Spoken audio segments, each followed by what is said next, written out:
రాత్రి పంచుకున్నదనే దాన్ని రికార్డు సరిచేయాలి అధ్యక్ష. ఎందుకంటే అమృత్ పథకంలో టెండర్ల ప్రక్రియ పూర్తయిన తదుపరే గుత్తేదారులు ఆయా పనులు చేయడానికి వచ్చారు తప్ప ఎవరో రాత్రి పంచుకున్నారు అధ్యక్ష. వాడు తప్పుడు సమాచారం గతంలో కూడా ప్రెస్ మీట్లో కూడా ఇది మాట్లాడారు, అది బయట. కానీ హౌస్లో తప్పుడు సమాచారాన్ని ప్రజలకు అందిస్తున్నారు కాబట్టి మేము సరి చేయడానికి ప్రయత్నం చేస్తున్నాం. అమృత్ పథకంలో వచ్చిన నిధులకు టెండర్లు జరిగినాయి, టెండర్ల ప్రకారమే పనులు జరుగుతాయి తప్ప మరొకటి కాదని మాట సంగతి చెప్తున్నాం. ఈరోజు ఒకటి ఇంకోటి, ఆనాడు ఎన్నికలప్పుడు కింద మీరు ఉండాలట పైన వాళ్ళు ఉండాలన్న ఉద్దేశంతో వాళ్ళకి ఆ రోజు ఓటేస్తే 8 సీట్లు వచ్చినాయి అధ్యక్ష. ఈరోజు మనకి ఏదైతే తెలంగాణకు అన్యాయం జరిగింది భారతీయ జనతా పార్టీ ప్రభుత్వంలో కాబట్టి ఆ 8 మంది రాజీనామా వేసి మళ్ళీ ఎన్నికల్లో ముందుకు రావాలనేది ఒకటి సూచన. ఈరోజు వాళ్ళు మీరేని గెలిచిరంటున్నా అయోధ్యలో వాళ్ళు ఓడిపోయారు అట్లా అనుకుంటే, ప్రధానమంత్రి గారు మొదటి లెక్కింపులో కూడా వాళ్ళు వెనుకబడిపోయి ఉన్నారు అట్లా అనుకుంటే అది ప్రామాణికం కాదు అధ్యక్ష. ఈరోజు ప్రభుత్వం మాకు వచ్చింది, అది మ్యాండేట్ అధ్యక్ష. మహేష్ రెడ్డి గారు కూర్చోండి అన్న, మీరు కూర్చోండి. గౌరవ స్పీకర్ గారు, గౌరవ స్పీకర్ గారు, మహేష్ రెడ్డి గారు మీరు సబ్జెక్ట్ మాత్రమే సార్ మీరు సబ్జెక్ట్ పోవడం వల్ల ఇది ఇబ్బంది అవుతుంది. మాట్లాడండి సార్. సార్ ఆయన ఈడికలు అయోధ్యంగా పోవచ్చట కానీ నేను పక్కకు పోవద్దా సార్? ఆయన ఏమన్నాడు సార్? ఆయన అయోధ్యలో గెలవలేదంటే మరి ముఖ్యమంత్రి గారు సొంత జిల్లా ఓడిపోయింది సార్. ముఖ్యమంత్రి గారు సొంత జిల్లా ఓడిపోయింది సార్. అక్కడ భారతీయ జనతా పార్టీ గెలిచింది సార్. సిట్టింగ్ సీట్ ఓడిపోయింది సార్ మల్కాజ్గిరి. అట్లా మేము మాట్లాడే విమర్శ మేము మాట్లాడాం సార్. మేము అట్లా మాట్లాడాం సార్. మేము అటువంటి మాటలు మాట్లాడాం సార్. దయచేసి మేము అట్లా మాట్లాడాం. Deputy sir I'm not yielding sir. Deputy CM గారు మహేష్ రెడ్డి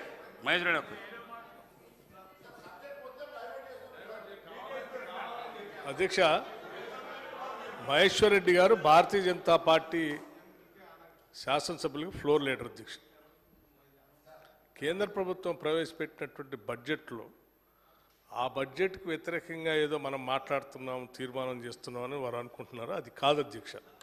మేము ఎవరి మీద విషయం చెమ్మట్లేదు, ఒక్క నిమిషం, ఎవరి మీద విషయం చెమ్మట్లేదు. ఆ బడ్జెట్ మీద దాన్ని ఏం తప్పు పట్టట్లేదు.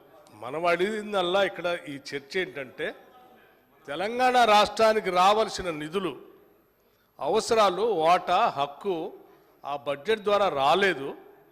దానికి సంబంధించి రాష్ట్ర ప్రయోజనాలు, విశాలమైనటువంటి ప్రయోజనాల దృష్ట్యా ఈ సభలో ఉన్నటువంటి అన్ని రాజకీయ పార్టీలు రాష్ట్ర ప్రయోజనాలే ప్రధానంగా ఉంటాయి కాబట్టి చర్చ జరిపి చర్చ ద్వారా ఒక తీర్మానం చేసి ఆ బడ్జెట్ ద్వారా ఎక్కువ నిధులు రాబట్టడం కోసం ప్రయత్నం చేద్దాం అనేటువంటి ఆలోచనతో పెట్టినటువంటి చర్చ ఇది.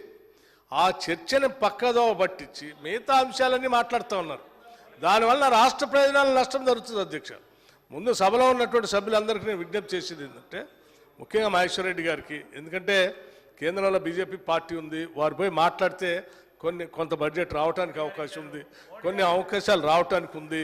మోడీ గారి దగ్గర పోగలరు, వారు అవసరమైతే ఒక మంచి మాట చెప్పగలరు ఈ రాష్ట్రం గురించి. నేను వారికి కూడా విజ్ఞప్తి చేస్తూ ఉన్నాను. దయచేసి ఈ చర్చలో మనం ఏ అంశాలు పెడదాం, ఒక నిమిషం, ఏ అంశాలు పెడదాం, ఏ రకంగా నిధులు తెచ్చుకోవడం కోసం ప్రయత్నం చేద్దాం, ఏ రకంగా తీర్మానం చేద్దాం అనేది మీరు చెప్తే బాగుంటుందని నేను వారికి విజ్ఞప్తి చేస్తూ ఉన్నాను. దాని మీదనే మాట్లాడవలసిందిగా కూడా విజ్ఞప్తి చేస్తాను. మహేశ్వర్ రెడ్డి గారు సార్ ధన్యవాదాలు సార్.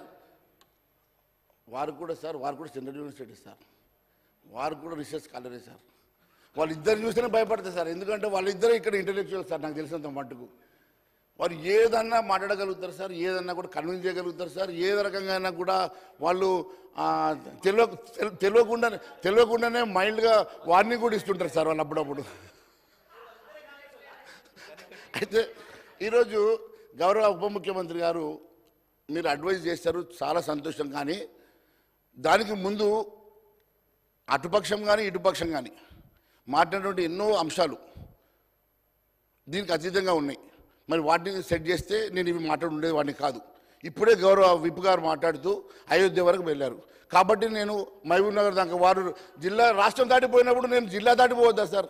నేను రాష్ట్రంలోనే మాట్లాడాను. కానీ నేను ఆ అంశంలో పోతలేను sir. I'm not going into that sir. Because I respect honourable chief minister, I respect the democracy sir. Because డెమోక్రసీలో గెలిపోవటం అనేది సహజం సార్. మనం అన్ని చూసాం కాబట్టి నేను దాంట్లోకి వెళ్ళట్లేదు సార్. కానీ సార్ 3000 అయ్యో మంత్రి గారు మాట్లాడి వెళ్ళిపోతే ఎట్లా సార్?